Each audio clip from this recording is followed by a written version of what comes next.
যখনই আমি chilli soybean বানাই তখন কিন্তু একটু বেশি করে বানাই, কারণ এটা খেতে আমাদের বাড়ির সবাই ভীষণ পছন্দ করে। নামানোর পর দেখুন কতটা লোভনীয় লাগছে, আরো বেশি সুন্দর লাগবে। দেখুন উপর থেকে একটু সাদা তিল ছড়িয়ে দিই। নমস্কার বন্ধুরা, আমি সাবিত্রী। আজকে আমার রান্নাঘরে চলে এসেছি প্রায় 200 গ্রাম সয়াবিন নিয়ে। আর এই সয়াবিন দিয়ে কিন্তু আজকে আমি চাইনিজ ডিশ বানাবো, যেটার নাম হলো চিলি সয়াবিন। আর এই চিলি সয়াবিনটা এতটাই খেতে ভালো লাগে যে চিলি চিকেনকে হার মানাবে। আমি বাড়িতে অনেকবার বানিয়েছি, বাড়ির সবাই খেয়ে কিন্তু প্রচুর প্রশংসা করেছিল, এমনকি বন্ধুদেরও কিন্তু আমি খাইয়েছিলাম, তারাও ভীষণ পছন্দ করেছে। তো আজকে সেজন্য আপনাদের জন্য নিয়ে চলে এলাম এই চিলি সয়াবিনের রেসিপিটা। আপনারা সম্পূর্ণ ভিডিওটা দেখবেন, আশা করি ভালো লাগবে। চিলি সয়াবিন বানানোর জন্য প্রথমে কিন্তু আমি উনুনটা ধরিয়ে একটা কড়াই বসিয়ে দিচ্ছি। প্রথমে সয়াবিনগুলো সিদ্ধ করব, তার জন্য কড়াইয়ের মধ্যে দিয়ে দিচ্ছি 1 বাটি জল।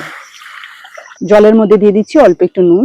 এবার এই ফুটন্ত জলের মধ্যে দিয়ে দিচ্ছি সয়াবিন। এবার 2 মিনিট মতো ভালো করে সয়াবিনগুলোকে সিদ্ধ করে নেব। 2 মিনিট হয়ে গেছে, সয়াবিনগুলো কিন্তু খুব ভালোভাবে সিদ্ধও হয়েছে। তো চলুন সয়াবিনগুলো ঝাঁঝরিতে তুলে আমি এখানে ঠান্ডা জল রেখেছি তার মধ্যে দিয়ে দেব। সিদ্ধ করার পর কিন্তু সয়াবিনগুলো ফুলের ডাবল হয়ে গেছে। সয়াবিনগুলো ভালোভাবে ঠান্ডা হয়ে গেছে। এবার আমি হাত দিয়ে এইভাবে নিংড়ে নিয়ে একটা গামলার মধ্যে রাখবো।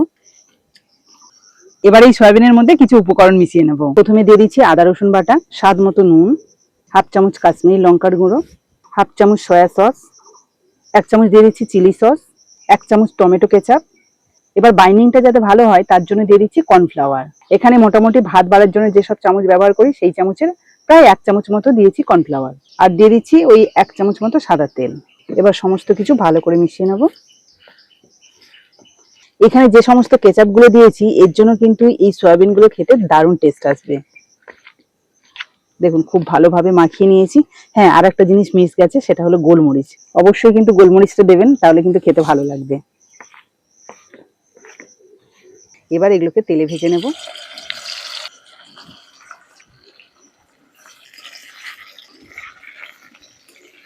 দেখুন 1 থেকে 2 মিনিটের মধ্যে কিন্তু বেশ সুন্দর একটা কালার চলে এসেছে সয়াবিনের। এবার আমি এগুলোকে তেল থেকে তুলে নেব।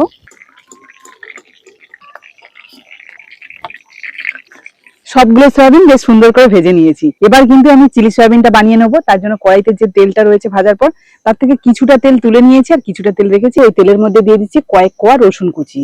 এগুলোকে আমি এই দেখুন এইভাবে কুচিয়ে নিয়েছি। হালকা একটু 30 সেকেন্ড মতো নাড়াচাড়া করে নিলাম, আর একটু ভেজে নেব। তবে তার আগে দিয়ে দিচ্ছি অল্প একটু পেঁয়াজ কুচি, একদম অল্প পরিমাণে, এবং সেটাকে একদম কুচো কুচো করে নিয়েছি।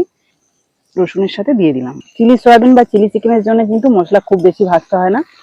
ওদিকে পেঁয়াজ আর রসুনটা হালকা ভাজা হতে থাকুক, ততক্ষণে কিন্তু একটা বাটির মধ্যে সব কেচাপ গুলো রেডি করে নেব। প্রথমে দিয়ে দিচ্ছি 1 চামচ সয়া সস, 1 চামচ চিলি সস, 1 পাতা টমেটো কেচাপ, 1 চামচ ভিনিগার, আর দিয়ে দিচ্ছি 1 চামচ কাশ্মীরি লঙ্কার গুঁড়ো। ভালো করে মিশিয়ে নেব। সসটা কিন্তু রেডি করে নিলাম।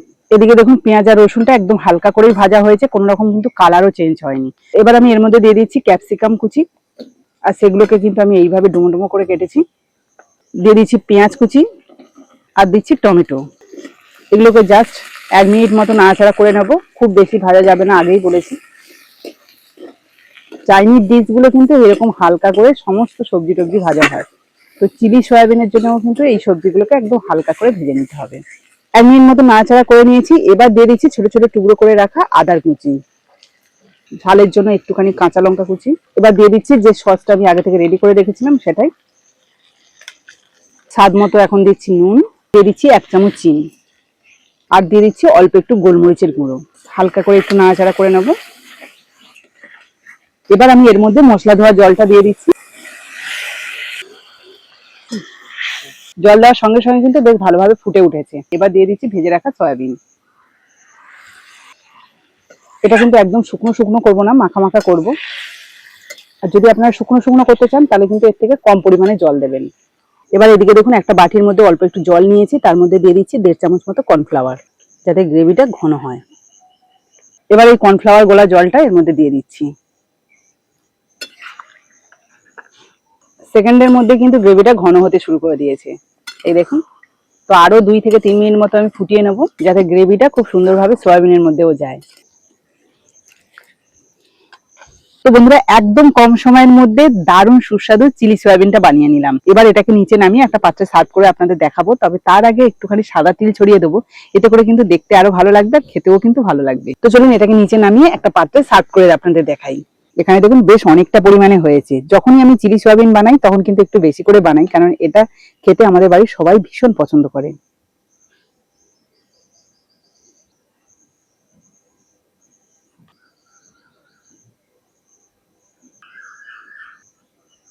নামানোর পর দেখুন কতটা লোভনীয় লাগছে, আরো বেশি সুন্দর লাগবে। দেখুন ওপর থেকে একটু সাদা তিল ছড়িয়ে দিই। যে কোনো চাইনিজ খাবারে কিন্তু পেঁয়াজ কালিটা দেওয়া হয়, কিন্তু এখন এই সময় আমাদের এখানে তো পেঁয়াজ কালি পাওয়া যায় না, তার জন্য আমি এই দেখুন কাঁচা লঙ্কা কুচিয়ে নিয়েছি একদম পেঁয়াজ কালির মতো, সেটাই ওপরে একটু ছড়িয়ে দিচ্ছি।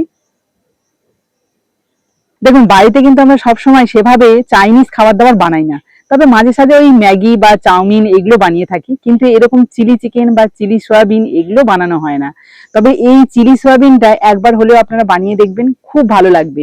এর সাথে যদি একটু পোলাও বা ফ্রাইড রাইস হয় তাহলে তো জাস্ট জমে যাবে। এছাড়া আপনারা অন্যান্য খাবারের সাথেও খেতে পারেন, কোনো অসুবিধা নেই। আমার তো মনে হয় এটা শুধু শুধুও বেশ ভালো লাগবে। তো এই রেসিপিটা আজকে আপনাদের কেমন লাগলো অবশ্যই কিন্তু কমেন্টে জানাবেন, আর ভালো লাগলে প্লিজ একটা লাইক করে বন্ধুদের সাথে শেয়ার করবেন। যারা আমার নতুন বন্ধু আছেন তারা যদি ইউটিউব থেকে দেখে থাকেন তাহলে প্লিজ প্লিজ চ্যানেলটাকে সাবস্ক্রাইব করে রাখবেন, আর যারা ফেসবুক থেকে দেখছেন তারা ফেসবুক পেজটাকে ফলো করে দেবেন, তাহলে এরকম নতুন নতুন ভিডিও প্রতিদিনই দেখতে পাবেন। তো চলুন আজকের মতো বিদায় নিই, পরের দিন আসবো আবার একটা নতুন ভিডিও নিয়ে। ততক্ষণে ভালো থাকবেন, সুস্থ থাকবেন।